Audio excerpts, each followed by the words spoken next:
Di nuovo con noi amici, grazie e bentrovati. Oggi vi portiamo alla scoperta della strada e del bastione del soccorso, sempre qui in Castello. Centro Anch'io.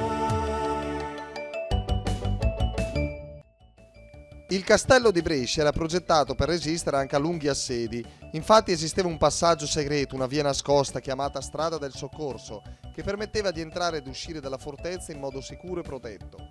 Da qui potevano entrare rifornimenti o rinforzi senza che i nemici si accorgessero dell'accaduto.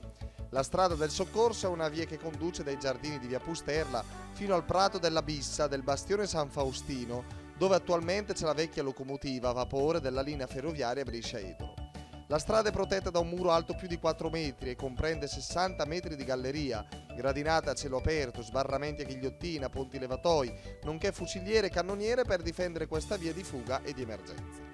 La Strada del Soccorso, che dall'esterno del Colle Sidineo non può in alcun modo essere vista, venne purtroppo usata in almeno 2 occasioni per conquistare il castello con l'inganno, probabilmente a causa di qualche traditore o spia che rivelò al nemico l'entrata segreta. Allora, l'Embaciocol. Chi è un baciocol? Lo scoprirete tra pochissimo, restate qui. Centro Anch'io.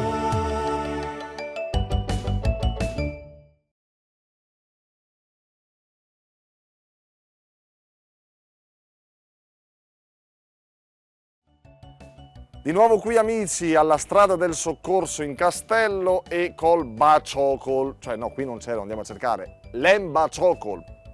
Ah Roberto, sei tu Roberto? Ciao Roberto. Ciao, Ah, tu di dove sei Roberto? Brescia.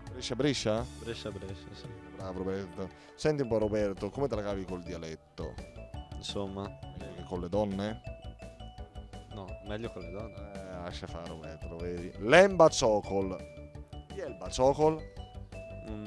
Secondo te? Lei è proprio un baciocol. Magari a te non l'avrà mai detto, ma... Buffone, forse. No.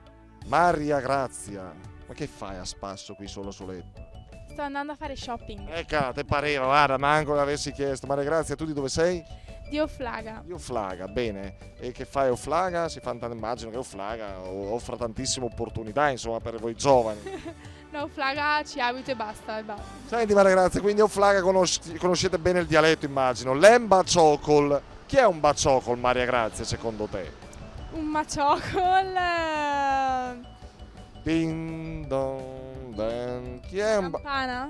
ha a che fare un po' con la campana, il baciocol. Pendolo. Quindi quello lì, l'embaciocolo, ovvero? Sì. No, che? Oh Anastasia, dicono che tu sei pure una youtuber. Sì, Sei seguita, che cosa pubblichi? ma nulla, parlo un po' di me, così, di quello che penso. Nulla. Questa è una cosa bella, oh, se sei youtuber promuovi anche la nostra pagina YouTube, Centro Anch'io. Certo, sicuramente, sì. Ah, Anastasia, senti un po' Anastasia, l'embaciocol, tu come te la cavi col dialetto? Ma mica tanto bene. Chi è il baciocol? Chi è un baciocol secondo te? Quota... Boh. Zero al quoto. Zero, proprio zero. Ah, sì, devi fare mate? Sì, Cosa di mate? un recupero sullo studio di funzioni. Matematica sta cosa qui. Sì. Avrei detto estimo catastale. Boh. Senti un po' Asia, l'embaciocol. Chi è il baciocol? È una persona senza personalità che si lascia trascinare. Altro che matematica. Chi insegna queste cose? C'è qualcuno che insegna dialettologia in questa? No. Uno che si lascia... Tu ne conosci? Conosci un baciocol? Sì, purtroppo sì. Nome e cognome, via, senza... No. Quell'altra. Chiara, guardate che bella ragazza. Tu Chiara quanti anni hai? Di 18? 19. Vedi, 19 anni. Senti un po' che studi, tu studi ancora, lavori, che fai Chiara? Studio. Che cosa? Servizi sociosanitari. Vabbè dai, siamo alla fine adesso, no? Della scuola. Dai, gli esami, maturità. No, sono stata bocciata. Sta bocciata, ripeti. Va bene, senti un po' Chiara, tu come te la cavi col dialetto?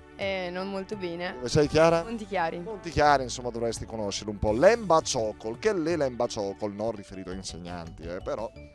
È uno stupido? Stupido, secondo te il baciocol è un po' stupido? Sì. L'embaciocol, ovvero è un batacchio. Il baciocol, sappiamo che è il percussore all'interno della campana. Quindi il baciocol è quella persona che segue le masse, priva di personalità. Bene, vi abbiamo raccontato anche oggi un motto nuovo, un pezzo del nostro castello e della nostra storia. Ci vediamo alla prossima, grazie.